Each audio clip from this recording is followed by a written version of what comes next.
আজিৰ ভিডিঅ'ত আমি ক্লাছ 11ত থকা চেপ্টাৰ 1 সেটস অংগটিৰ এক্সাৰসাইজ 1.4 7 নম্বৰ কোৱেশ্যনৰ পৰা আলোচনা কৰিম। 7 নম্বৰ কোৱেশ্যনটো হৈছে যদি a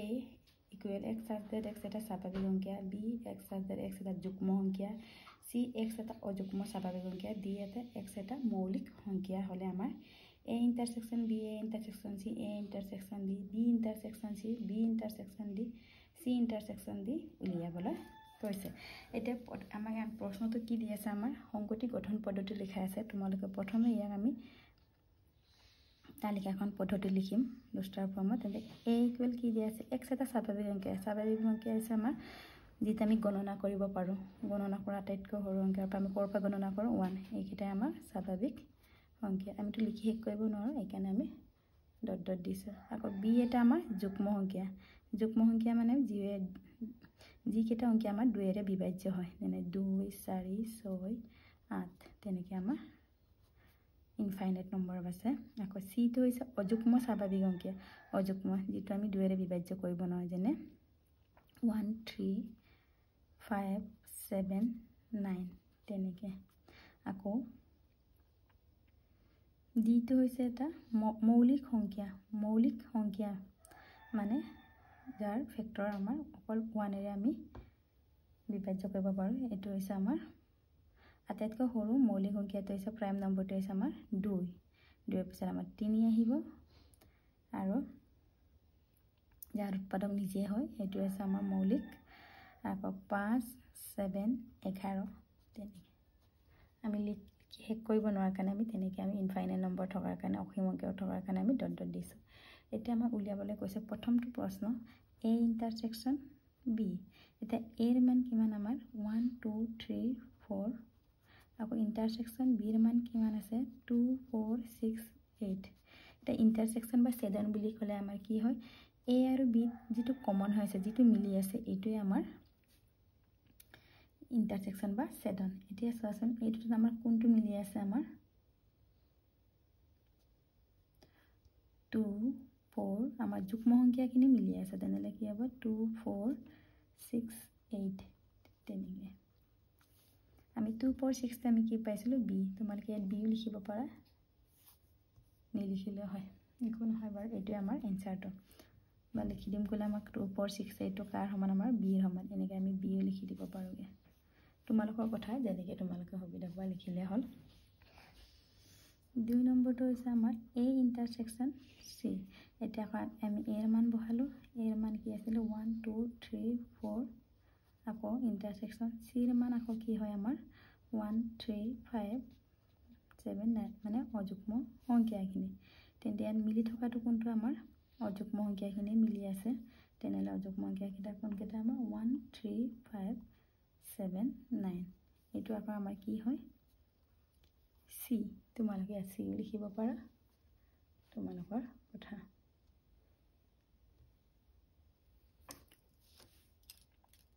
কাৰণ 1 3 5 7 9টো আমাৰ কাৰ সমান, c ৰ সমান। নেক্সট আমাৰ 3 নম্বৰটো কি ওলাব দিছে, a ইন্টাৰসেকশন d। a ৰ মান কিমান আছিল 1 2 3 4 ডট ডট। আৰু ইন্টাৰসেকশন d ৰ মান কিমান, d ৰ মান হৈছিলে আমাৰ মৌলিক সংখ্যা। কি আছিলে মৌলিক সংখ্যা 2 3 5 7 11। তেন্তে ইয়াত আমাৰ মিলি থকাটো কোনটো হয়, আমাৰ 2 3 5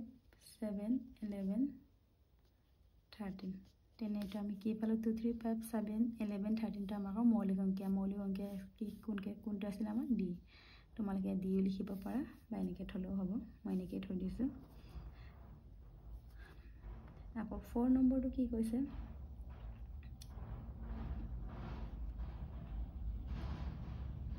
b ইন্টাৰসেকশন c। এতিয়া b ৰ মান কি আছিলে আমাৰ 2 4 6 8। আকৌ ইন্টাৰসেকশন c ৰ মান আমাৰ কিমান 1 3 5 7 9। ইয়াত কিবা আমাৰ কমন আছেনে, একো মিলা নাই, তেনেহ'লে আমাৰ একো নিমিলিলে আমাৰ কি লিখে 0। 0টো আমি নিলিখোঁ, সংগতিত কি পাই লিখোঁ, মানে নাল ছেট। নেক্সট আমাৰ 5 নম্বৰটো কি কৈছে, B ইন্টারসেকশন D এটা B এর ভ্যালু আমার কি আছিল 2 4 6 8 আকৌ D এর ভ্যালু আমার মৌলিক অঙ্কিয়াবোৰ আছিল কোন কেটা আমার 2 3 5 7 11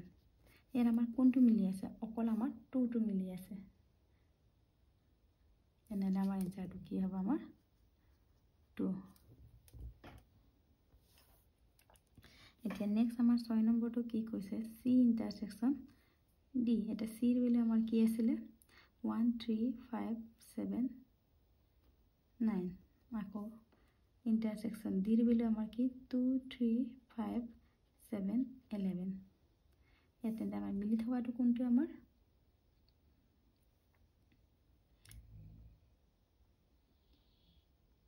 আমার 1 2 নাই 3 টো আমার আছে 3 5 7 ইয়াৰ পিছত আমাৰ 11 টো আহিব তেনেকৈ আমি এইটো আমাৰ ইনসাৰ্টটো তেনেকৈ আমি ইন্টাৰসেকশন উলিয়াব লাগে এতিয়া আমাৰ নেক্সট প্ৰশ্নটো চোৱা প্ৰশ্নটো আছে 8 নম্বৰ তলৰ কোনজোৰ সংগতি সংযুক্ত এতিয়া সংযুক্ত বুলি ক'লে আমি কি প্ৰথমে জানি ল'ব লাগিব এটা সংযুক্ত যিকোনো এটা মৌল যিকোনো দুটা মৌল যদি আমি ছেদন কৰো ইন্টাৰসেকশন কৰো তেতিয়া আমাৰ কি ৰিজাল্ট যদি পাই নাল সেট ওলাই তেতিয়া কি হ'ব আমাৰ সংযুক্ত বা ডিসজয়েন্ট মানে যেটা এ এটা আমি এইখিনিকে আমি চাওঁ ধৰো এটো আমি কি লৈছো 1 2 3 4 আকৌ বি টো হৈছে আমাৰ x এটা স্বাভাৱিক অংক আৰু 4 তকে ডাঙৰ বা সমান 6 তকে সৰু বা সমান তিনেলে আমাৰ কি হ'ব 4 আৰু 6 ৰ মাজত 4 5 আৰু 6 এই এ বি মৌলত অংগটি দুটাক যদি আমি ইন্টাৰসেকশন কৰো ছেদন কৰো তেতিয়া আমাৰ ৰিজাল্ট কি ওলাব লাগিব পাই নাল সেট তেতিয়া আমাৰ কি হ'ব সংযুক্ত বা ডিসজয়েন্ট হ'ব এটা উলাই নলে চাওঁ আমাৰ এই intersection B A 1 2 3 4 intersection B তো আমি কি লৈছো 4 5 6 ইয়াত কিন্তু আমাৰ ইন্টাৰসেকশন মানে আছিল আমাৰ যেটা আমাৰ মিলি আছে কমন ইয়াত আমাৰ মিলি থকা এটা পাইছো 4 এনেকে 4 উলালে নহব আমাৰ কি উলাব লাগিব আমাৰ ৰিজাল্টটো পাই তেতিয়া আমাৰ কি হ'ব অসংযুক্ত আৰু এটা উলানে কাৰণে আমাৰ সংযুক্ত হৈছে এই কাৰণে আমাৰ কি তলৰ কোনবোৰ সংগতি অসংযুক্ত বুলি কৈছে তেনেলে এটা আমাৰ কি অসংযুক্ত নহয় এনেকে আমি লিখি দিব লাগে নেক্সট আমাৰ 2 নম্বৰটো কি কৈছে এ ই আই ও ইউ আৰু সি ডি ই এফ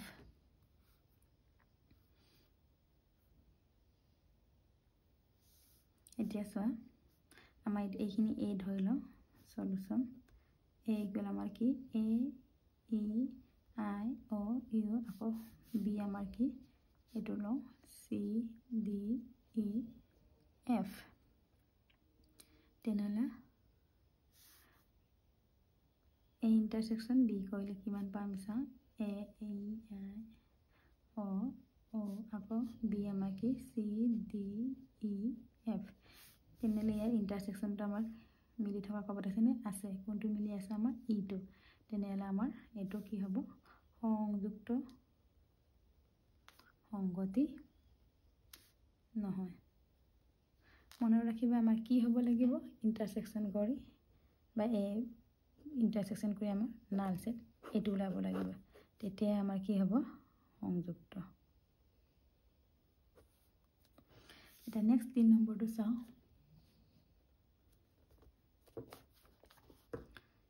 3 নম্বৰটো কি আছে আমাৰ x x এটা যুগ্ম অখণ্ড সংখ্যা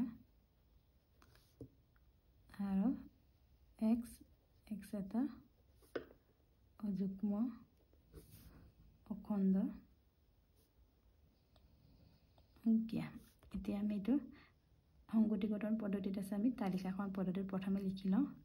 x এটা যুগ্ম অখণ্ড সংখ্যা আমাৰ 2 4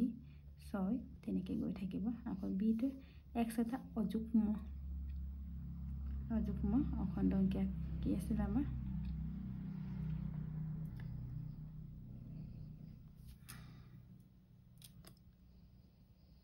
যুগ্ম অখণ্ড অংকীয়া হ'লে আমাৰ এইটো মাইনাছ প্লাছ হয় আমি একেলগে লিখিম মাইনাছ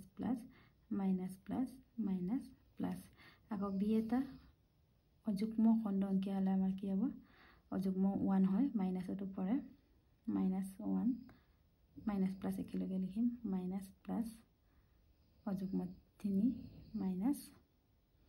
5 এনেকৈ গৈ থাকিব ইয়াত আমাৰ এটা ইণ্টাৰচেকশ্যন কৰিলে চোৱাচোন ইয়াত কিবা মিল আছে জানো নাই যদি একো নিমিলে আমি কি দিওঁ একো যদি নিমিলে আমি কি দিওঁ পাই আৰু পাই হ'লে আমাৰ কি হয় মই কি কৈছিলোঁ অসংযুক্ত হ'ব এতেকে অসংযুক্ত সংগতি এইটো আমাৰ ৰিজাল্ট প্ৰশ্নটো চোৱা তলৰ উক্তিবোৰ অচানে মিছা কোৱা আমি মাজৰ 10 11টো আমি পিছত কৰিম আমি 9 10 11টো আমি পিছত সমাধান কৰিম প্ৰথমে আমি একেটা প্ৰশ্ন কোৱেশ্চন নম্বৰ 12টো এইটোৰ লগত একে কাৰণে এইটো আমি আগতীয়াকৈ কৰি ল'ম কি আছে তলৰ উক্তিবোৰ সঁচানে মিছা কোৱা তোমাৰ উত্তৰৰ যুক্তিযুক্ততা প্ৰতিপন্ন কৰা এতিয়া 1 নম্বৰটো কি দিয়া আছে 2 3 4 5 আৰু 3 6 সংযুক্ত সংগতি হয় নে নাই দেখাব লাগে আমাৰ এটা a ইকুৱেল আমাৰ কি হয় 2 3 4 5 b ইকুৱেল কিমান আমাৰ 3 6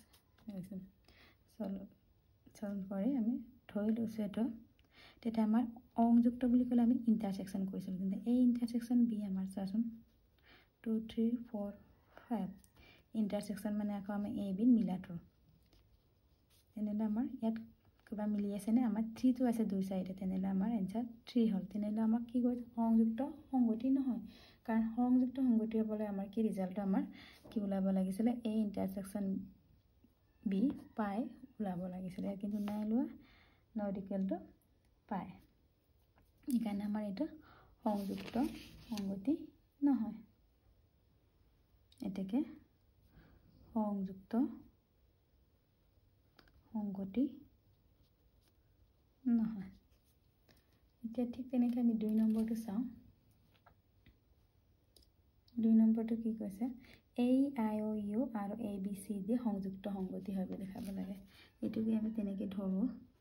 a ইকুৱেল আমি এটো ধৰি লৈছো a e i o u b কি লৈছো আমি a b c d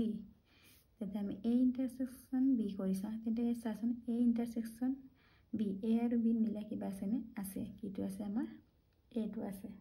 তেনেহলে আমাৰ এটো কি হয় নট ইকুৱেল টু পাই ওলালে তেনেহলে কি হ'ব আমাৰ সংযুক্ত সংগতি নহয় এটা 3 নম্বৰ প্ৰশ্নটো আহছা এটো দিয়া আছে সংযুক্ত সংগতি হয় নে নহয় দেখাব লাগে আমি চাওঁ সলিউশন ধৰো a ইকুৱেল আমি এটো ধৰি লৈছো 2 6 10 14 আকৌ b লৈছো আমি কিমান 3 7 11 15 তেতিয়া a ইন্টাৰসেকশন b কিমান হ'ব আমাৰ ইয়াত কিবা মিলা আছে নে চাই লোৱা নাই এটাও মিলা নাই তেনেহলে আমাৰ এটাও নিমিলে কি হয় পাই বা নাল সেট আৰু নাল সেট হোৱাৰ লগে লগে আমাৰ কি হয় এটো এটাকে সংযুক্ত সংগতি হয় এতিয়া আমাৰ 4 নম্বৰ প্ৰশ্নটো চোৱা কি কৈছে 2 6 10 3 7 এনেমতো সংযুক্ত সংগতি হয় নে নহয় দেখাব লাগে আমি এটা সলিউশন ধৰো a ইকুৱেল আমাৰ কি 2 6 10 আছে আকৌ b ইকুৱেল আমাৰ কি আছে 3 7 11 এটা কি কৰে আমি a ইন্টাৰসেকশন কৰিম 2 6 10 a ভ্যালু b ভ্যালু আকৌ 3 7 11 এত কোৱা মিলা আছে নেকি চাই লোৱা ইন্টাৰসেকশন বুলি ক'লে আমাৰ কমন ভ্যালু মানে মিলাটো থাকিব লাগে নাই যদি নাথাকে আমাৰ কি হয় পাই আৰু পাই ওলাৰ লগে লগে কি হয় আমাৰ সংযুক্ত সংগতি হয় এতিয়া মই ক্লিয়াৰ হৈছে বুলি ভাবিছো ইয়াৰ পিছৰ দিনে মই নেক্সট ভিডিঅত আলোচনা কৰিম